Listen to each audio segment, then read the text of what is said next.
So, you don't want to have them fired, that's probably not a good idea, okay? But you can go to your supervisor and you want to be as specific as possible. Yeah. Okay? Seth used the word, she's bothering me, which is true, okay?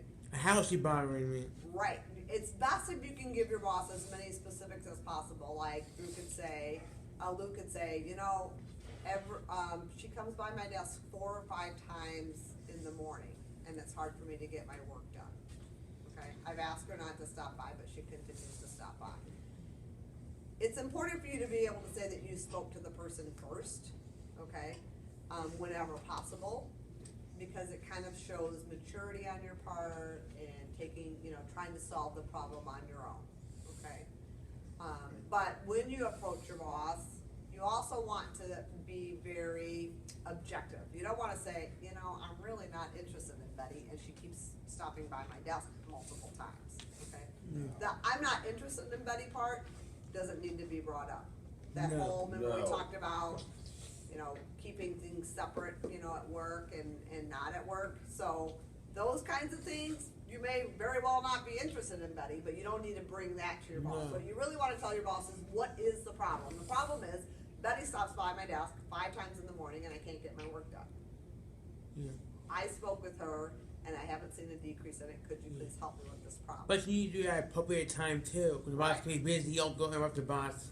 Right. So how do you get that time with your supervisor or your boss? You wait till he's off the phone and say, you mind if I talk to you? You mind if I talk to you for a moment? Not just, do you mind if I talk to you? Again, be specific. About this. I have a problem that I need your assistance with. Yeah. I have a problem with a coworker that I need your assistance with. Okay? That way, maybe they have a meeting in 2 minutes. Okay? Maybe they have a meeting in 15 minutes. What's how to email you or email you. They kind of know what the issue is. They've probably dealt with some of those things before. So they can say, I only have 2 minutes, but how about later when I have 15? All right. Okay? So when you communicate with, in particular, your boss, your job coaches, your supervisors, you want to be as specific as you possibly can be. Okay?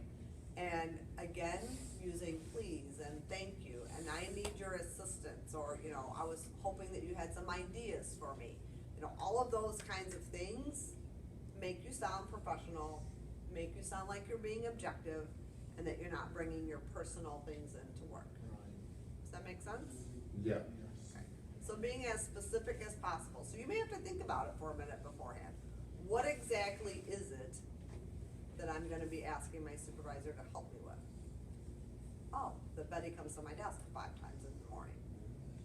Okay. Oh, Betty comes in and sits down next to me and talks for 20 minutes in the middle of the day. Okay? So you want to be as specific as possible. Make sense? Yep. Okay. Cool. What time do we have? It's only 2:34. Okay. So, the other thing that I wanted to talk a little bit about is I want us to revisit our goals, which remember you kind of set at the beginning. Oh, yeah. Okay? So, I'm going to kind of read them off real quick. If you don't want yours read out loud for some reason, just let me know when I get to you. And then tell me, are you still working on these? Or do you think that maybe you're working on one and you've got the other one? Okay. Where are you in your goals? Oh, okay. Okay? Okay. And then I will email these to you. You need to start putting them on the bottom of your evaluation and just kind of giving me a little update. Okay? Okay. So you can stop that because I don't need to hear everyone's goals.